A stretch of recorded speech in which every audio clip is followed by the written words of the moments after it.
Well, we are one more day past the official election date, and we still don't know who the next president of the United States is going to be. Um, there was a very heavy movement today and a lot of pressure on media outlets to call this race for Joe Biden. The only one so far that I've seen has been Decision Desk HQ, who called Pennsylvania for Biden after he took the lead this morning. Uh, but I think everyone else was still waiting for Fox News, hoping that Arden in Michigan, after calling Arizona so early, would call Pennsylvania, and then they would have to, or Nevada, and have to declare the race for Biden. But everyone seems to be waiting now, and there are certain reasons for that. Obviously, none of these media outlets are waiting because of Trump's pending legal challenges, which I think have the potential to flip multiple states in his favor and ultimately, secure the enough votes in the Electoral College for him. But the big thing is, I think that becomes much more difficult the more states he has to flip in his favor.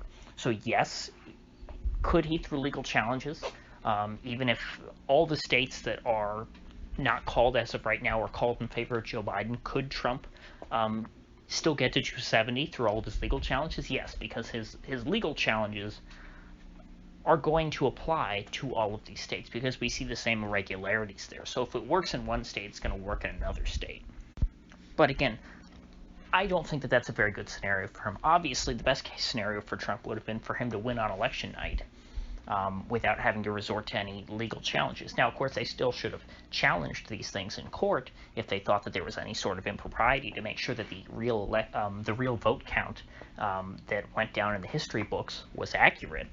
But as of right now, he's going to have to challenge things in court in all likelihood just to get to 270. Now, the way things are going right now, we have Nevada, Arizona, Georgia, and Pennsylvania still up in the air.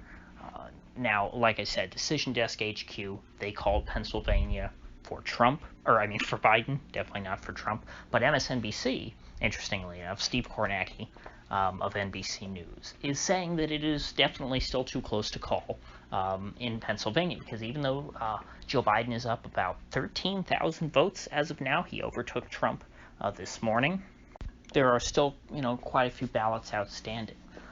You have your mail-in ballots, which, some of which might be thrown out, but there's about 100,000 of those, and so, Biden would have to win, at least, even or a majority of those in order to stay afloat. But then when you also look at the amount of provisional ballots left outstanding, which are also about 100,000, Steve Kornacki is saying that he thinks that these ballots are going to skew Trump. So you have two batches here of 100,000 ballots. One skews Biden and the other skews Trump. We don't know necessarily by how much each of these groups are going to skew. And the other thing is, you don't know if all 100,000 of those ballots in Biden's group, those mail-in ballots, are necessarily going to be counted. There might be problems with those. And so at this point, because Biden only has an 11,000 point lead, it's quite possible that even without legal challenges, that Trump wins in Pennsylvania. Now, I think that that's unlikely, because that kind of goes against the point of rigging an election if Trump still ends up winning. So I think they'll try and find something they'll suddenly find a bunch of new ballots if that ends up happening, or it looks like that's going to happen. And I think that's exactly what they're trying to do right now in Georgia, where they're waiting to count the military ballots for some reason, which, as of right now, since Biden's lead is like 1,300 votes in Georgia, if you count the military ballots, which are going to be overwhelmingly for Trump, Trump will win that state, and then they would have to call it. Arizona, similarly, has been tightening as they count more and more ballots. I'm not entirely sure if that's going to flip Trump's direction or not. Some of the data analysts that were saying that it was going to go for Trump before are now saying that it won't. But the gap is still closing, and they're still counting ballots there, which, again, all of this is just, to me, it's ridiculous that these states couldn't have their ballots counted on election day. But here we are. So as far as I'm concerned, there's there's a few big takeaways from today. One is the GOP has not given up on Trump. We are seeing more and more Republicans coming out pledging their support for Trump. Lindsey Graham pledged $500,000 to the legal fund. You're seeing the Attorney General of Utah taking a leave of absence from being the Attorney General of Utah to help with the Trump legal battle, saying that the election's been stolen essentially. We are seeing lawsuits filed in all of the states that I've been talking about: Nevada, Arizona, I don't think Arizona, Nevada, Georgia, Michigan, Pennsylvania, and Wisconsin. The Republicans seem like they're going to, for the most part, stick by Trump, and that the momentum is going to keep building. You're going to see more Republicans realize that if they don't back Trump here, they're going to lose credibility with their own voters. And so to me at this point, in order for Trump to have a good shot at winning, something that would make me much, bullish on Trump, because obviously today the odds are pushing more in Biden's favor. That's the zeitgeist. The zeitgeist today is that Biden is on the cusp of victory. He's overtaken Trump's lead in Georgia and Pennsylvania, and so Trump is pretty much done, dead in the water. But if Trump is able to make a comeback in Arizona and Georgia without legal challenges. Now, again, don't get me wrong. I don't think there's anything really up, and I haven't seen anything too crazy going on in Arizona other than the Maricopa County, clerk, or maybe supervisor of elections. I'm not sure what they call it there, but I guess the Maricopa County clerk, him not letting people in, even though they had a court order. I mean, that obviously is pretty bad. But other than that, compared to some of these other states, Arizona seems like a much cleaner election. You don't seem to have clear fraud like in Atlanta, Milwaukee, Detroit, or Philadelphia. So I'm not really sure. I don't really know what if Trump loses Arizona, I don't think he's winning that in a court case. He might, I think if he loses it, he probably genuinely lost that state. But in these other cases, I think that it's pretty clear that the margin of victory for Biden will have been the result of machinations by some of these corrupt officials.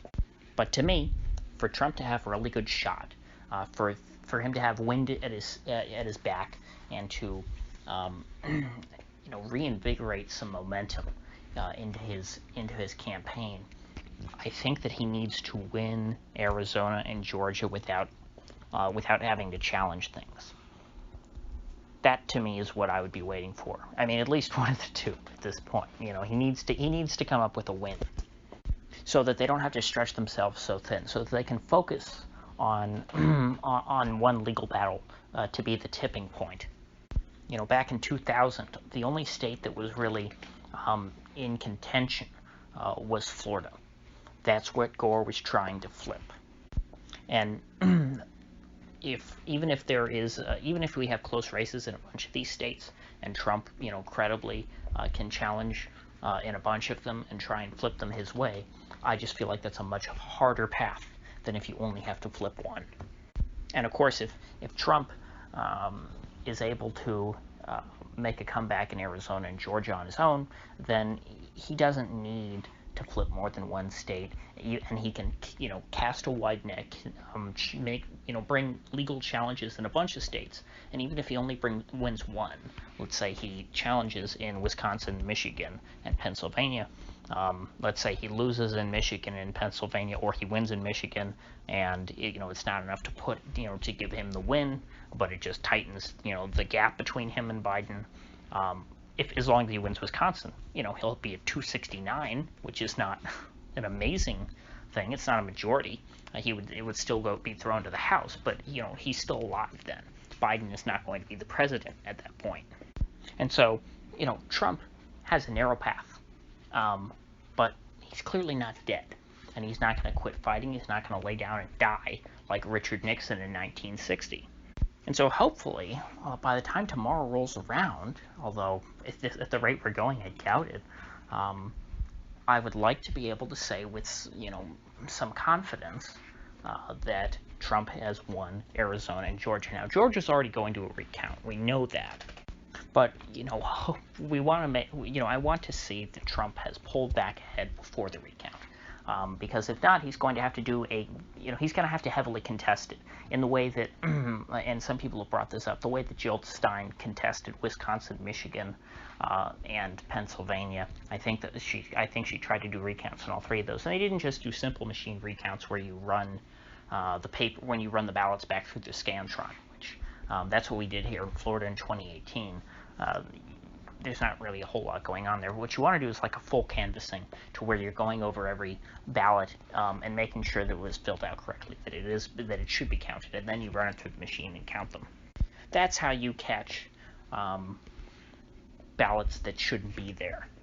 And that's ultimately what Trump is going to need to do in a state like Wisconsin, in a state like Michigan or Pennsylvania, in order to win those. But hopefully he doesn't have to do that in Georgia, is what I'm hoping. Hopefully what happens is Trump pulls back ahead with the military ballots, which I think there's like 8,900 military ballots. That would be more than enough to give him the win over Biden in that state. And then they go to the machine recount, and then that comes back and Trump still wins. Because in a machine recount, you're not going to have a big change in the number of votes. The vote tally is not going to move much unless it's within a few hundred. But a few thousand votes, that's not going to change with a machine recount. That would only change with a canvassing. And if you do that in Georgia, it's going to be even more beneficial to Trump. But like I said, that's a messy process that takes a long time. And if you are going through that process in multiple states, that's a big pain. So for the Trump campaign, the fight goes on. And I don't think this is going to be over anytime soon. Rush Limbaugh pointed out today that Al Gore held out for 37 days in Florida. And Al Gore, by the way, was never ahead in the count. Never. George W. Bush was always ahead. Al Gore kept trying to do recounts and things and sue to try and, get ballots counted for him or have Bush ballots thrown out. But he was never ahead. It was never a case to where Gore was ahead, and then they came in at the last minute and threw in a bunch of ballots for Bush, and Gore said, I think that those ballots were fraudulent and that was fake. I think the election was stolen from me. That never happened in 2000. And that still lasted 37 days. This is a far more contentious and problematic scenario. And it's not going to be over in less than a week. It's just not going to happen.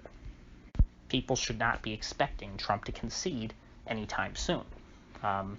If he concedes at all, it's going to be after he loses a long legal battle. And so, people were talking about it before Election Day. We were in for 79 days of hell after the election. The time between Election Day and January 20th, 2021 is going to be long and arduous. And so I'm going to keep tabs on it day to day. I think that this is, as long as news is coming out about this every day, I'm going to keep up with it. So if you get anything of value out of this video, I'd appreciate you clicking that like button and sharing this video. And if you haven't already, please do subscribe, because I do upload every day and I'd hate to have you miss one. So I'll see you folks back here tomorrow.